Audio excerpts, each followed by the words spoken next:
ఉన్న బంగారాన్ని విడిపించి ఆ రోజు ఆన్లైన్ రేటుకే మేము కొంటాం. Sharma gold company.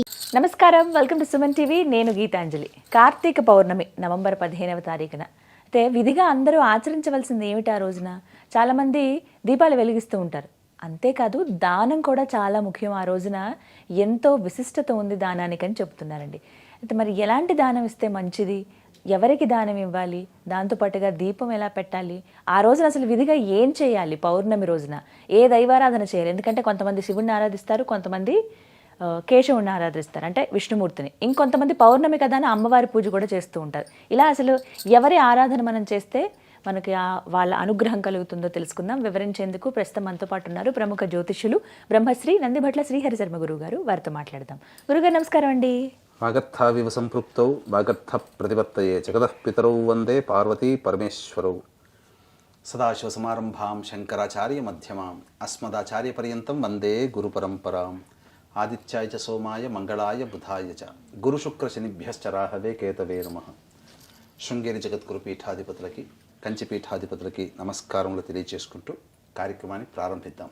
కార్తీక పౌర్ణమి అందరికి ఇష్టమైనటువంటి రోజు గురువుగారు. చిన్న పిల్లల దగ్గర నుంచి పెద్దవాళ్ళ వరకు నేను ఉపవాసం ఉన్నాను అని చెప్తారు చాలా చక్కగా. అది భలే ముచ్చటేస్తుంది. ఆ రోజు దీపాలు వెలిగించడం ఇక్కడి వరకు ఓకే, కానీ మీరు ఒక సందర్భంలో అన్నారు ఆ రోజు దానం ఇవ్వటం చాలా ముఖ్యము, మంచిది కూడా అని. అసలు ఆ రోజు విశిష్టత ఏంటో చెప్పండి. ఆ రోజు విధిగా మేము ఏం చేయాలో కూడా చెప్పండి గురువుగారు. కార్తీక పౌర్ణమి అంటే కృత్తికా నక్షత్రము ఉండేటువంటి రోజున ఇది కౌముది వారము, కౌముది మాసము అని కూడా అంటారు. అంటే సుబ్రహ్మణ్య స్వామిని ఆరాధన చేస్తారు ఎక్కువగా, జ్ఞానప్రదాయని. దీపం అంటేనే జ్ఞానప్రదాయని కదమ్మా. కాబట్టి ఈ కార్తీక మాసంలోనే దీపాలు. దీపం అంటే జ్ఞానాన్ని సూచించేది దీపం. మరి జ్ఞానకారకుడు మనకున్న దేవతలు ఎవరై అంటే సుబ్రహ్మణ్య స్వామి. కాబట్టి ఈ సుబ్రహ్మణ్య మాసం కూడా చెప్పబడి ఉంటుంది. కాబట్టి సుబ్రహ్మణ్య స్వామికి విశేషంగా పూజలు చేస్తారు. అసలు పౌర్ణమి అంటే మీరు అన్నట్టుగా అమ్మవారిని ఆరాధన చేస్తారు. ఎందుకు అనంటే ఈ కార్తీక పౌర్ణమికి ఎందుకు అంతటి విశిష్టత అనంటే, ఈ కార్తీక పౌర్ణమిలో మనము ఈ తెలుగు రాష్ట్రాలు కానీ, కన్నడ కొంత ప్రాంతాలు, మహారాష్ట్ర కొన్ని ప్రాంతాలలో చంద్రుడి యొక్క గమనాన్ని అనుసరించి తిథి ముహూర్తాలు అనేటువంటివి ఉంటాయి. అందుకనే స్వస్తి శ్రీ చాంద్రమాన అని అంటుంటారు. అంటే చంద్రుడు సంపూర్ణంగా మనకు 15 కళలు, అమ్మవారిలో ఒక కళ, మొత్తం కలిసి ఈ అమ్మవారి పూజ చేసేటప్పుడు షోడశ కళలు అనేటువంటివి ఏర్పడతాయి. తద్వారా మన కోరిక, మన మనస్సు బలంగా ఉండే రోజు పౌర్ణమి రోజున. కాబట్టి ఆ పౌర్ణమి రోజున విశేషంగా ఉపవాసాలు కానీ, హోమాది కార్యక్రమాలు కానీ, అమ్మవారి ఆరాధన చేస్తారు. మరీ ముఖ్యంగా ఈ కార్తీక పౌర్ణమి రోజున. కార్తీక పౌర్ణమి రోజున ప్రధానంగా మనకి ఏంటనంటే ఈ ఈశ్వరుడు త్రిపురాసురులని సంహరించినటువంటి సమయం ఈ కార్తీక పౌర్ణమి రోజున. అంటే ఈ త్రిపురాసురుని సంహరించే క్రమంలో భీకరమైన యుద్ధం జరిగి సమస్త సృష్టి కూడా నాశనమైంది. ఈ సమస్త సృష్టిని సంహారకుడు ఈశ్వరుడు కాబట్టి సృష్టి అంతా నాశనమైనటువంటి సందర్భంలో ఆ త్రిపురాసుని సంహరించిన తర్వాత తిరిగి పునఃసృష్టి అనేటువంటిది త్రిపురాంతక క్షేత్రం నుంచే ప్రారంభించాడు. అక్కడి నుంచి అండి. త్రిపురాంతకం అంటే ఎక్కడండి? త్రిపురాంతకం అంటే మనకు మాచర్ల దగ్గర వస్తుంది, ఈ మార్కాపురం దగ్గర వస్తుంది. చాలా రాక్షసులు నిర్మించినటువంటి ఏకైక దేవాలయం ఇది. అందుకనే ప్రతి దేవాలయంకి వెళ్ళిన తర్వాత ప్రతి ఎంట్రన్స్ నైరుతి దిక్కు నుంచే రావాలి. అలా నైరుతిలోంచి వెళుకుంటూ అనేక ద్వారాలు దాటి గర్భగుడిలోకి ప్రవేశం చేసిన తర్వాత స్వామిని దర్శించుకోగానే మనకు అలౌకికమైనటువంటి ఆనందం కలుగుతుంది. పానపట్టము చాలా సుందరంగా ఉంటుంది. అక్కడ స్వామి వారి దగ్గర మనకు తీర్థం ప్రసాదంగా ఇస్తారు. ఆ తీర్థం ఎలా తీసుకుంటామంటే ఇలా జుర్రుకోవాల్సి వస్తుంది. మీరు ఎక్కడికైనా వెళితే ఇలా జుర్రుకుంటాం, శబ్దం చేస్తూ జుర్రుకుంటాం.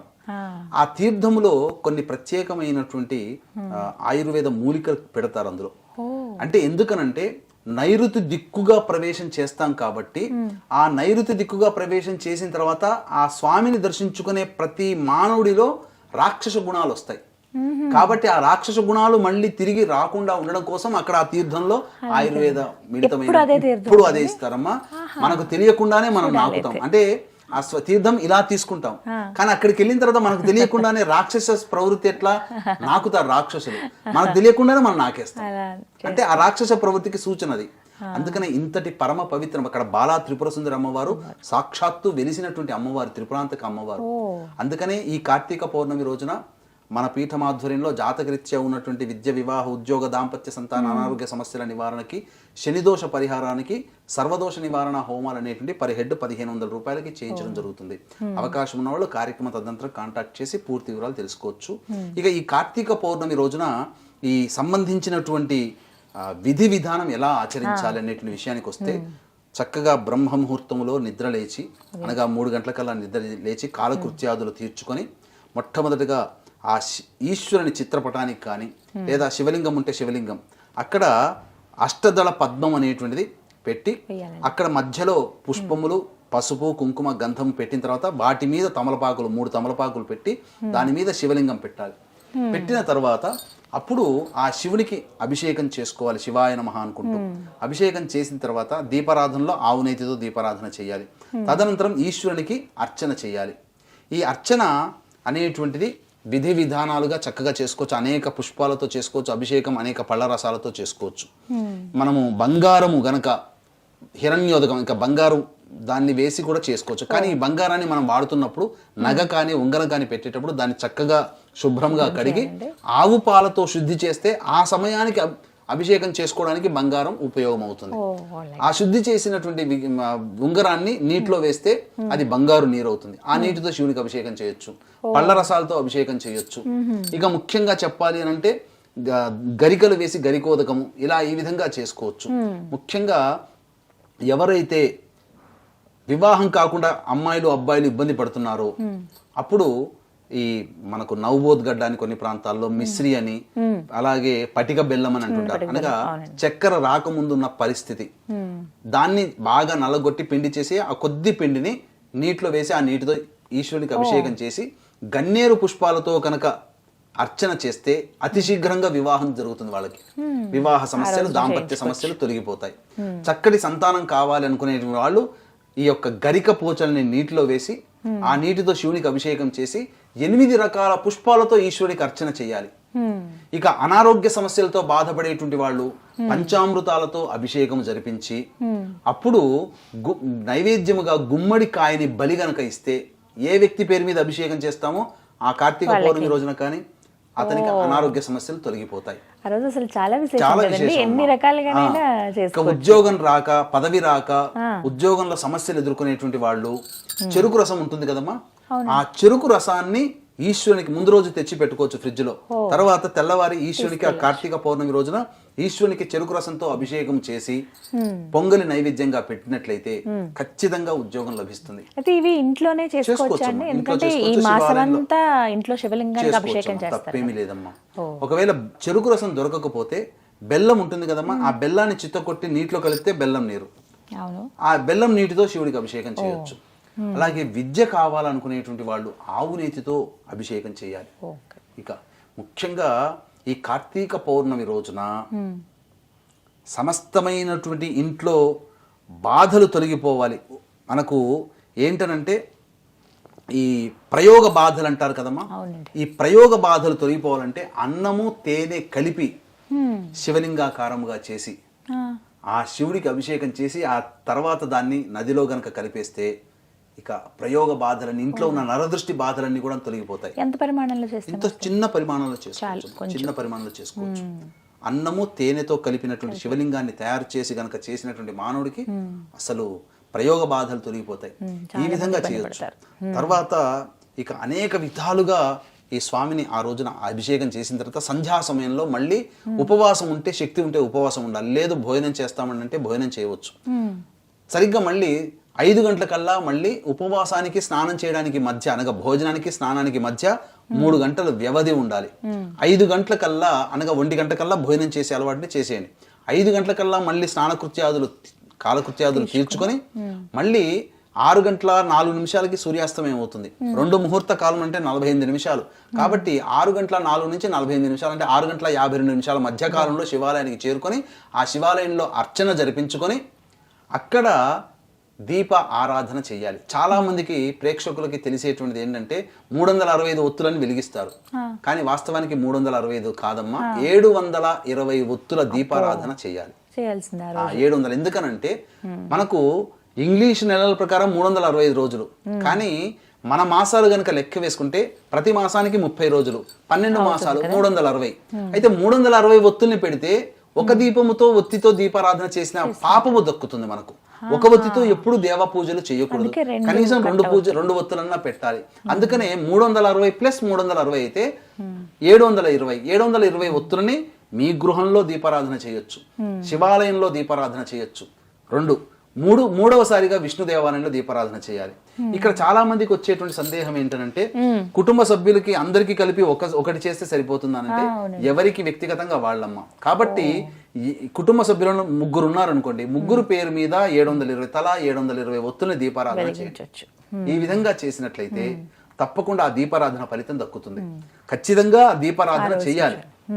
ఇక తరువాత ఈ వీక్షించేటువంటి ప్రేక్షకుల్లో అందరూ కూడా దీపారాధన చేస్తారు కదా దేవాలయంలో. ఆ దీపారాధన చేసేటప్పుడు ఒక శ్లోకం ఉంటుంది. ఆ శ్లోకాన్ని చదువుతూ దీపారాధన చేస్తే అనంతమైనటువంటి పుణ్య ఫలితం. కాబట్టి ఆ శ్లోకం ఏంటంటే కీటాః పతంగాః మశకాశ్చ వృక్షాః జలే స్థలే ఏ విచరంతి జీవాః దృష్ట్వా ప్రదీపన్ నచ జన్మ భాగినః భవంతు నిత్యం స్వపచాహి విప్రాహ. ఈ యొక్క శ్లోకాన్ని మంత్రాన్ని చదువుకోవాలి. దీని అర్థం ఏంటంటే ఈ దీపాన్ని వెలిగించే సందర్భంలో క్రిమికీటకాదులు చూస్తాయి, జలచరంలో ఉన్నటువంటి ప్రాణులు చూస్తారు, జీవించి ఉన్నటువంటి జంతువులు, మానవులు అందరూ, సకల జీవకోటిలో ఉన్నటువంటి ప్రాణం ఉన్న సకల వృక్షములతో సహా, వృక్షములు కూడా ప్రాణమే కదమ్మా, ఇవి కూడా చూస్తాయి. ఆ దీపము వెలిగించే సందర్భంలో చూసినటువంటి విధానం వల్ల వాళ్ళకందరికీ కూడా మోక్షము లభించుగాక అని చెప్పే ఉత్తరార్థం. ఇంకొకటి ఏంటంటే ఆ దీపం యొక్క కాంతిలో తెలియకుండానే కొన్ని క్రిమికీటకాదులు పడి చనిపోతాయి. ఆ చనిపోయిన ఉత్తర క్షణమునే వాడికి ఆ కార్తీక పౌర్ణమి రోజున మోక్షం లభిస్తుందని సాక్షాత్తు ఈశ్వరుడు వరం ఇచ్చాడు. కాబట్టి అంతటి ప్రశస్తమైనది దీపారాధన కార్తీక పౌర్ణమి రోజున.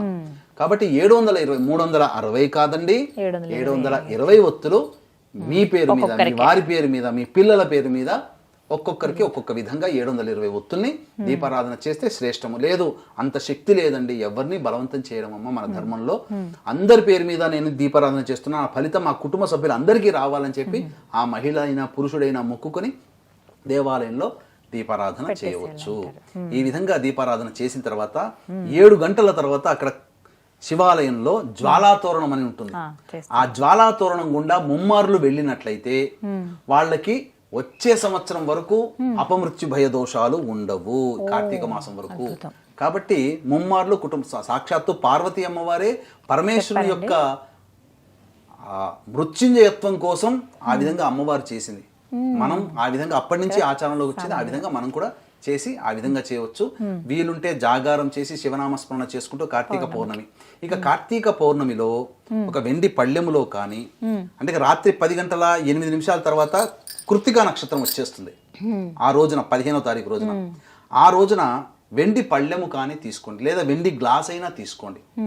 ఇవి లేకపోతే మామూలు గ్లాస్ అయినా పర్వాలేదు, ఏది కంచు అయినా పర్వాలేదు. తీసుకొని గోరువెచ్చటి పాలన్నీ ఆ పళ్ళెంలో కానీ గ్లాసులో కానీ వేసి 11 గంటల 42 నిమిషాల నుంచి 12 గంటల 30 నిమిషాల మధ్యకాలంలో ఆ యొక్క గ్లాసులో కానీ వెండి పళ్ళెంలో కానీ ఉన్నటువంటి ఆ చంద్రబింబాన్ని చూస్తూ ఓం సోమాయ నమః, ఓం సోమాయ నమః, ఓం సోమాయ నమః అనుకుంటూ ఆ యొక్క నామాన్ని జపం చేసుకుంటూ ఆ చంద్రబింబాన్ని ఆ పళ్ళెంలో గ్లాసులో కనుక చూస్తున్నట్లయితే ఆ కిరణములు, అమృత కిరణములు కార్తీక పౌర్ణమి రోజున భూమిలోకి తాకుతాయి. ఆ అమృత కిరణాలని ఈ వెండి ఆకర్షిస్తుంది. ఆవు పాలు స్వచ్ఛమైనవి అవి ఆకర్షిస్తాయి. ఆకర్షించినప్పుడు ఆ 12:30 తర్వాత ఆ పాలని ఎవరైతే తీసుకుంటారో అమృతంతో సమానం. శరీరంలో ఉన్నటువంటి మానసిక రోగాలు తొలగిపోతాయి. మనకు తెలియకుండా అంతర్గతంగా అవయవాల్లో ఏవైనా ఇబ్బందులున్నా, లోపాలున్నా అవి కూడా సమసిపోతాయి శివానుగ్రహం వల్ల. ఆ విధంగా చేయండి. ఈ విధంగా చేసి 12:30 వరకు తర్వాత నిద్రకు ఉపక్రమిస్తే కనీసం మధ్యరాత్రి వరకు జాగారం చేసినటువంటి పుణ్య ఫలితము మన ఖాతాలో పడుతుంది. ఉపవాసం ఉంటారండి చాలా మంది, తీసుకోవచ్చు. ఈ విధంగా పాలు పండ్లు ఆ రోజంతా తీసుకోవచ్చు. ఈ విధంగా ఆచరించండి. అలాగే త్రిపురాంతక క్షేత్రంలో త్రిపురాంతకేశ్వరుడు కార్తీక పౌర్ణమి రోజునే త్రిపురాసును సంహరించారు. ఆ రోజున మా పీఠం ఆధ్వర్యంలో సర్వదోష నివారణ హోమాలు జరుగుతున్నాయి. అవకాశం ఉన్న వాళ్ళు ఈ యొక్క కార్యక్రమంలో మీ గోత్రనామాదులు నమోదు చేసుకోవచ్చు. చాలా చక్కగా వివరించారు గురువుగారు. కార్తీక పౌర్ణమికి అసలు ఎలా విధిగా చేయవలసింది ఏమిటి, దీపాలు ఎలా వెలిగించాలి, ఆ రోజు యొక్క విశిష్టత చాలా చక్కగా వివరించారండి. ధన్యవాదాలు. సర్వం శ్రీ ఉమామహేశ్వర పరబ్రహ్మార్పణమస్తు.